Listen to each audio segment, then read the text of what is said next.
আসসালামু আলাইকুম প্রিয় গাইস, আজকের ভিডিও হলো আপনার যে বিকাশ চালান পার্সোনাল আমরা একটি কিউআর কোড আছে। আমরা অনেকেই জানি না, আপনি আপনার ফ্রেন্ডের কাছে পাঠাই এই কিউআর কোডটি আপনি স্ক্যান করতে পারবে, সে স্ক্যান করে আপনার কাছে টাকা পাঠাতে পারে। নাম্বার তুলতে হবে না, কোনো ভুল হবে না। কীভাবে করবেন? মোবাইল স্ক্রিনে যেয়ে দেখে, সেই জন্য বিকাশ অ্যাপসে যেয়ে আমরা ক্লিক করবো। ক্লিক করার পরে প্রিয় গাইস আমরা তারপর আপনার এখানে উপরের দিকে একটি লোগো আছে, আপনাদের দেখাচ্ছি যে আপনার এই লোগোটার উপর আপনার ক্লিক করতে হবে। ওইদিকে যে একটি লোগো আছে, লোগোটির উপর আপনার ক্লিক করতে হবে।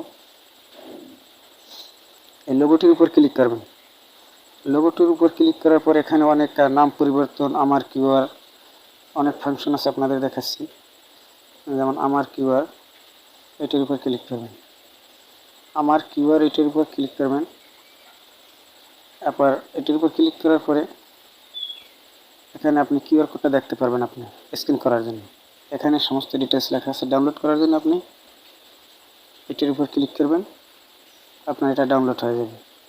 এইভাবে আমরা আমার নিজের বিকাশ অ্যাকাউন্ট নিজেই কিউআর কোড ডাউনলোড করতে পারি, অন্যের কাছে শেয়ার করতে পারি।